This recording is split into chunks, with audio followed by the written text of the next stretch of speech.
Gulshan club olympiad গত কয়েক বছর ধরেই ধারাবাহিকভাবে অনুষ্ঠিত হচ্ছে এবং এবারে পঞ্চম আসর অনুষ্ঠিত হতে যাচ্ছে। আজকে ওপেনিং ডে এবং এই গুলশান ক্লাব অলিম্পিয়াডটা কি, এখানে কি হয়, কতগুলি ক্লাব পার্টিসিপেট করে, এখানে এই সব কিছু নিয়ে কথা বলবো।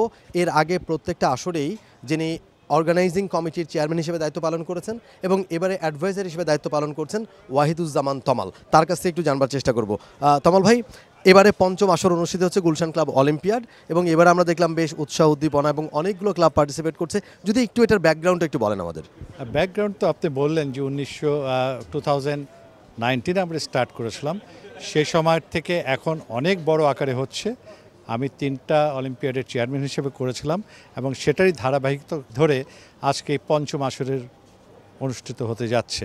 So response is very good, and যদিও আজকে একটু বৃষ্টির জন্য প্রবলেম হয়ে গেল, but response is really good this time. সব মশার বিরুদ্ধে সুরক্ষা দিতে এলো বসুন্ধরা এক্সট্রিম অ্যারোসল, মশার বিরুদ্ধে এক্সট্রিম সুরক্ষা। 22টা টিম পার্টিসিপেট করছে, অ্যান্ড আরও কিছু নতুন, প্রতি বছরই কিছু নতুন নতুন খেলা যোগ হয়। যেরকম গত বছর যোগ হয়েছিল সুইমিং, এবার যোগ হয়েছে paddle ball. This a fantastic new game, অনেকে হয়তো এটার নামই শুনে নাই। হয়তো এই অলিম্পিয়াডের মাধ্যমে প্যাডেল বলটা দেখলে তাদেরও একটা ধারণা হবে হোয়াট ইজ প্যাডেল বল, যেটা আগে কখনো কোনো অলিম্পিয়াডেই হয় নাই। আর এর সাথে যোগ করা হয়েছে ওয়েট লিফটিং। আর ভেন্যু পার্টনার হিসেবে সেই 5বারের মতো এবারও গুলশান ইয়ুথ ক্লাব আছে এটার সাথে। যেটা হচ্ছে যে আরেকটু যদি বিস্তর জানতে চাই আপনার কাছ থেকে, যে এই যে 22টা ক্লাব পার্টিসিপেট করছে এবার, অনেকগুলো ডিসিপ্লিন, আপনি বলেন যে 2টা নতুন ডিসিপ্লিন, যেটা প্যাডেল বল বা প্যাডেল টেনিস বলে আমরা চিনি, খুবই এক্সাইটিং একটা গেম। তার সাথে ওয়েট লিফটিংয়ে যুক্ত হয়েছে, এছাড়া ব্যাডমিন্টন সহ ফুটবল এর আগে ছিল, বিভিন্ন ডিসিপ্লিন তো রয়েছেই। এই যে 22টা ক্লাব এখানে তারা অংশগ্রহণ করছে, এতে করে তাদের সুফলটা কি, আসলে তারা কি পাবে, মানে কেন তারা পার্টিসিপেট করছে? এটার মেন উদ্দেশ্যই হলো আমরা আমাদের ক্লাব মেম্বারদেরকে খেলাধুলার মধ্যে রাখতে চাই। যত খেলাধুলার মধ্যে থাকবো আমাদের সাধারণ মনের বিকাশ ঘটবে এবং আমাদের ছেলেমেয়েরাও অন্যান্য আজে বাজে চিন্তাধারা থেকে দূরে থাকবে। তো আমরা চাই আমাদের ছেলেমেয়েরা যারা ক্লাবে আসে অন্য ক্লাবের ছেলেমেয়েরা যারা আসে, তাদের সবাইকে নিয়ে একটা স্পোর্টস করা, এবং এটার মাধ্যমে কিন্তু আমরা অন্যান্য ক্লাবের সাথে একটা শক্ত বন্ধন আমরা তৈরি করতে পারবো, আমরা বন্ধুত্ব তৈরি করতে পারবো।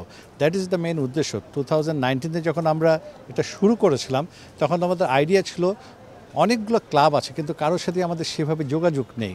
সো একটা বন্ধন তৈরি করা, একটা ফ্রেন্ডশিপ তৈরি করা, এটাই ছিল আমাদের মূল উদ্দেশ্য এবং দ্য অল সোশ্যাল ক্লাব, এবং সেটা আমার মনে হয় সত্যিই আমরা সাকসেসফুল হয়েছি। আজকে সবগুলো ক্লাবই যারা এই অলিম্পিয়াডে পূর্বে অংশগ্রহণ করেছে, তারা ওয়েট করে থাকে বছরের কোন সময় এই অলিম্পিয়াডটা হবে এবং তারা এটাতে পার্টিসিপেট করবে। এটাই আমাদের জন্য, গুলশান ক্লাবের জন্য একটা বিরাট অর্জন, যে they wait for Gulshan Olympiad কবে হবে, অলিম্পিয়াড হলে আমরা সেটাতে অংশগ্রহণ করব। মানে রেসপন্সটা খুবই ভালো। প্রথম যখন হলো তখন এত বেশি পার্টিসিপেন্টস ছিল না, এবার তো প্রায় 1200 পার্টিসিপেন্টস, রাইট? হ্যাঁ, অলমোস্ট 1200। এর আগে 1000-এর মতো ছিল, এবার 1200 হয়ে গেছে। কিছু গেমও ইনক্লুড হয়েছে সেজন্য। আর এছাড়াও যেটা আছে, আমাদের বেশ কয়েকটা বিদেশি ক্লাব আছে। বিদেশি বলতে বাংলাদেশে অবস্থিত বিদেশি ক্লাবগুলো, সেগুলো আছে। যেরকম আমেরিকান ক্লাব আছে, ডাচ ক্লাব আছে, ব্রিটিশ হাই কমিশন ক্লাব আছে, এরকম বেশ কয়েকটা বিদেশি ক্লাব আছে যে অংশগ্রহণ করছে এখানে। অনেকেই মনে করে যে সামাজিক ক্লাবগুলো আসলে তারা শুধু এখানে আসে, এখানে ঘুরে ফেরে, এখানে বসে থাকে, কিন্তু এর বাইরে গিয়ে আপনারা যে স্পোর্টস নিয়ে কাজ করছেন, কার্নিভাল করছেন বা এই যে অলিম্পিয়াড করছেন, বড় একটা আয়োজন, এত মানুষ এখানে আসছে, প্রায় 1200 পার্টিসিপেন্টস, তাদের একটা চমৎকার অর্গানাইজেশনের মধ্য দিয়ে আপনারা যাচ্ছেন। এই যে ব্যাপারগুলো, এগুলো নিশ্চয়ই আপনাদেরকে আরও বেশি ইন্সপায়ার করে, এবং স্পোর্টস এর আগেও যে 4টা আসর আপনারা আয়োজন করেছেন, সেখান থেকেও নিশ্চয়ই আরও অনেক ফিডব্যাক পেয়েছেন, সেখান থেকে নিশ্চয়ই ভালো কিছু দিক আপনারা খুঁজে পেয়েছেন। না, অবশ্যই যেটা বললেন যে সবাই এখানে পার্টিসিপেট করতে চায়, এখানে একটা জিনিস তো আছে যে অলিম্পিয়াডের মাধ্যমে যে আমরা বিভিন্ন ক্লাবে, একটা কথা যেটা বললেন যে সবার ধারণা যে ক্লাবগুলোতে শুধু গল্প গুজব আড্ডা এই সমস্তই হয়, এই ভুল ধারণাটাকে ভাঙানোর জন্য কিন্তু এই অলিম্পিয়াড। আমরা স্পষ্টভাবে বলতে চাই, আমাদের ক্লাবগুলো শুধু গল্প গুজব আর কার্ড খেলার জায়গা না। এখানে আমরা রীতিমতো খেলাধুলার চর্চা করি এবং আমরা খেলাধুলাকে এনকারেজ করতে চাই।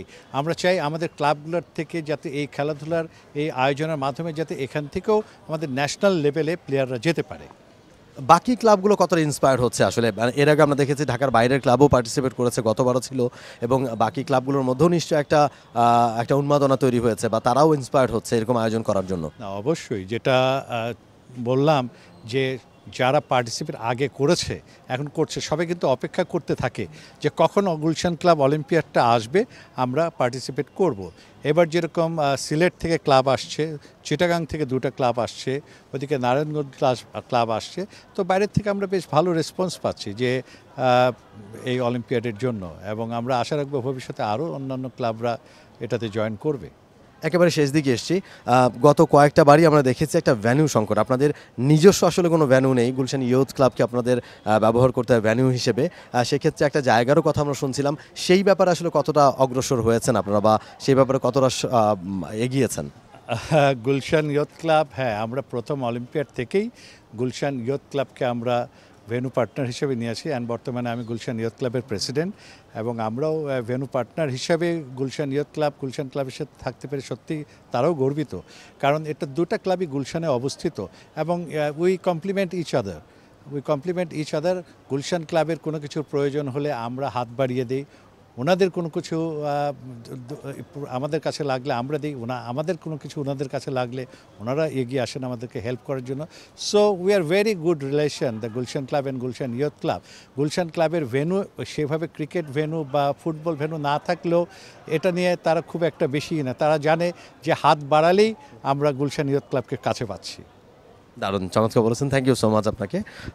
যেটা শুনছিলেন যে গুলশান ক্লাব অলিম্পিয়াড, যেটা প্রতি বছর অনুষ্ঠিত হয়ে আসছে, এবারে 5ম আসর, এবং এবারে কিন্তু এটার কলেবর বেড়েছে, আরও পার্টিসিপেন্টসের সংখ্যা বেড়েছে, ডিসিপ্লিনের সংখ্যা বেড়েছে, ইভেন্টের সংখ্যা বেড়েছে, এবং ক্রমান্বয়ে কিন্তু বেড়েই চলেছে, কারণ এর সুফল পাওয়া যাচ্ছে। যেটা ওয়াহিদুজ্জামান তমাল বলছিলেন, এবারে অ্যাডভাইজার হিসেবে কাজ করছেন এই টুর্নামেন্ট কমিটিতে, এবং তিনি বলছিলেন যে যেহেতু তারা প্রথম আসর থেকে এই রেসপন্সটা ভালো পাচ্ছেন, সাড়া ভালো পাচ্ছেন, এবং এখান থেকে ভালো ফিডব্যাক পাচ্ছেন, সুতরাং এটার সুফলটাও তারা পাচ্ছেন, এবং সে কারণেই কিন্তু এর কলেবরটা বাড়ছে। নিশ্চয়ই আজকে থেকে ওপেনিং হচ্ছে আজকে থেকে, এবং আগামী 10 দিন সবাই আনন্দ বিনোদনে মেতে থাকবেন, একে অপরের সাথে সৌহার্দ্য বিনিময় হবে, দেখা হবে, এবং ভালো একটা কম্পিটিশনের মধ্য দিয়ে এই আয়োজনটার সমাপ্তি ঘটবে। For more updates, subscribe to our YouTube channel and click on the bell icon. Follow us on Facebook and Instagram. Download T-Sports app to enjoy exciting games and highlights. Visit tsports.com.